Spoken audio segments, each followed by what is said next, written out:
Ah oui, tiens. L'homme! L'homme! Qu'est-ce que vous voulez? Un verre de vodka.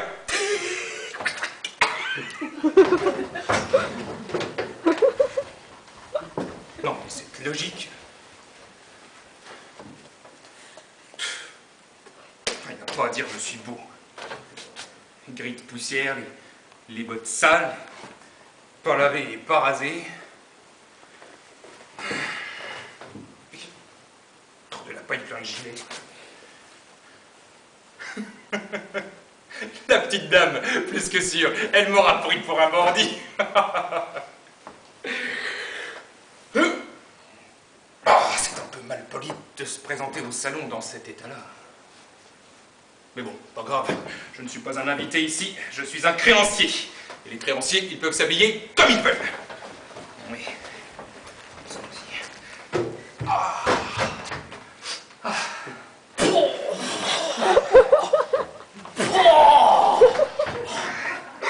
Oh, monsieur ne manque pas de culot! Bah quoi?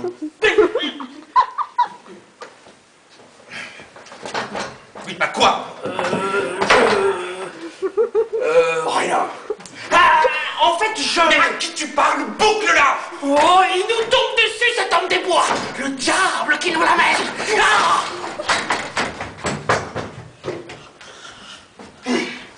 Cette rage que j'ai! Une rage! Je vous paierai le monde! Mais c'est à croire que... Je me sens mal.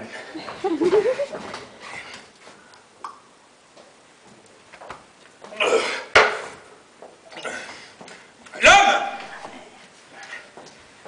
L'homme! L'homme! Monsieur, dans ma solitude, j'ai depuis longtemps oublié le son de la voix humaine et je ne supporte pas les cris. Je vous le demande instamment. Veuillez ne pas troubler mon repos. Donnez-moi mon argent, je partirai. Ce n'est pas en chinois que je vous l'ai dit. Je n'ai pas d'argent disponible en ce moment. Attendez jusqu'à après-demain. Moi non plus, ce n'est pas en chinois que j'ai eu l'honneur de vous le dire. L'argent, je n'en ai pas besoin après-demain, mais aujourd'hui. Si vous ne me payez pas aujourd'hui, demain je serai obligé de me pendre. Mais que voulez-vous que je fasse si je n'ai pas d'argent? C'est étrange, ça. Alors, vous n'allez pas me payer tout de suite? Non. Je ne peux pas. En ce cas, je reste ici. Et j'attends le temps qu'il faudra d'être payé. Vous me payez après-demain? Parfait! Je reste ici comme ça jusqu'à après-demain. Comme ça que je reste. Non, mais franchement, mes intérêts! Il faut que je les paie demain? Oui ou non? Vous croyez que je plaisante peut-être? Monsieur, je vous demande de ne pas crier. Vous n'êtes pas dans une écurie. Mais ce n'est pas d'écurie que je vous parle, mais de ceci. Il faut que je les paie demain, mes intérêts, oui ou non? Vous ne savez pas vous tenir dans une société féminine. Si, madame, je sais me tenir dans une société féminine. Non, vous ne le savez pas. Vous êtes un homme grossier et mal éduqué. Les honnêtes gens ne parlent pas comme ça aux femmes. Voilà qui est étonnant.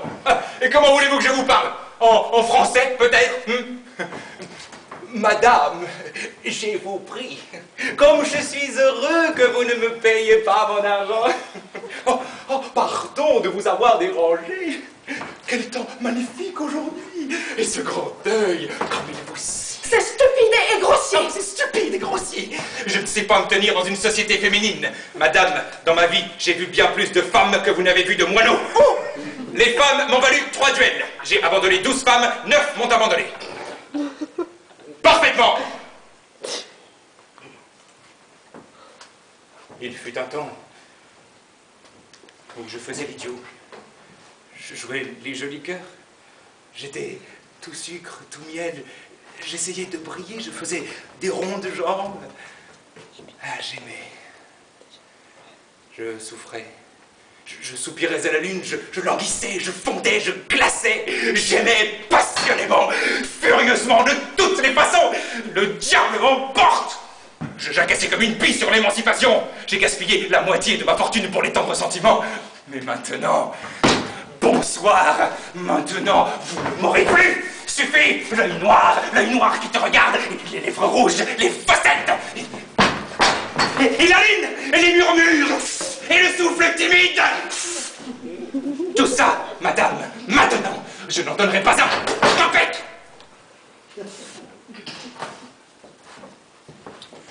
Je ne vise aucune des personnes présentes. Mais toutes les femmes, de la première à la dernière, ce sont des comédiennes, des mijaurées, des cancanières, mauvaises, menteuses jusqu'à la moelle des os, mesquines, sans pitié, une logique révoltante. Et pour ce qui est de ça, oh, eh bien, pardonnez ma franchise, un moineau rendrait 10 points à n'importe quel philosophe en jupon. On trouve comme ça une créature poétique, toute mousseline, éthérée, une demi-déesse, 1 million d'extases. Et quand on regarde dans son âme, un crocodile, tout ce qu'il y a d'ordinaire. Mais le plus révoltant, c'est que ce crocodile, je ne sais pas pourquoi, il s'imagine que son chef-d'œuvre, son privilège et son monopole, c'est le tendre sentiment. Mais que le diable m'étripe, pendez-moi à ce clou, là, la tête en bas. Est-ce qu'une femme sait aimer quelqu'un en dehors de son petit chien? En amour, tout ce qu'elle sait faire, c'est geindre, pleurnicher. Là où l'homme aime et se sacrifie, là, elle, tout son amour s'exprime dans sa façon de disposer sa traîne pour mieux vous mener par le bout du nez. Vous avez le malheur d'être une femme. Donc, vous devez connaître la nature féminine.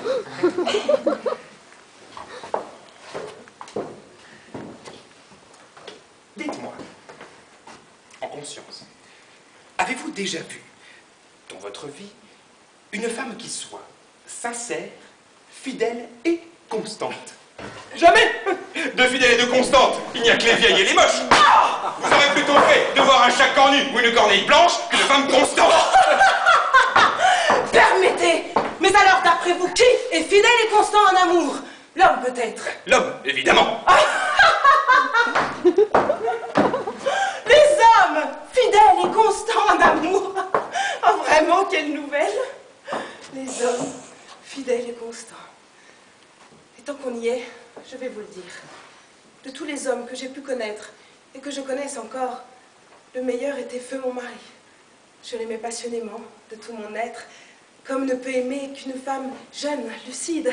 Je lui ai donné ma jeunesse, mon bonheur, ma vie, ma fortune. Je ne respirais que par lui, je l'adorais comme une païenne. Et quoi? Ce meilleur des hommes, de la façon la plus éhontée, il me trompait à chaque pas. Après sa mort, j'ai trouvé dans son secrétaire une boîte pleine de lettres d'amour. Et de son vivant, c'est affreux de s'en souvenir. Il me laissait seule des semaines entières. Il faisait la cour à d'autres femmes sous mes yeux et il me trompait, il dilapidait mon argent, il se moquait de mon amour. Et malgré tout cela, moi, je l'aimais et je lui étais fidèle. Bien plus, il est mort et je lui suis encore fidèle et constante. Je me suis inhumée à jamais entre ces 4 murs et jusqu'à la tombe, je ne quitterai plus ce deuil. Le deuil. Je ne comprends pas. Pour qui vous me prenez? Comme si je ne savais pas pourquoi vous le portez, ce domino noir, et vous vous êtes enterré entre ces 4 murs. Alors donc, c'est si mystérieux, hein, si poétique, qu'un petit lieutenant ou un poète minable passe devant chez vous, il regardera vos fenêtres et se dira: ici demeure la mystérieuse Tamara, qui par amour de son mari s'est enterrée entre ces 4 murs.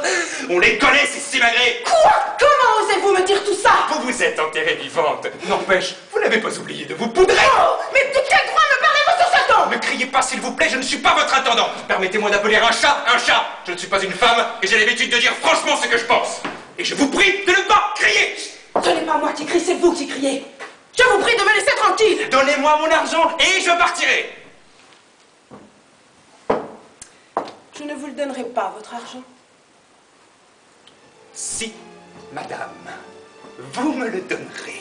Ne serait-ce que pour vous faire enrager, vous n'aurez pas un copec. Vous pouvez me laisser tranquille. Je n'ai pas le plaisir d'être votre époux ou votre fiancé, et donc, s'il vous plaît, ne me faites pas de scène.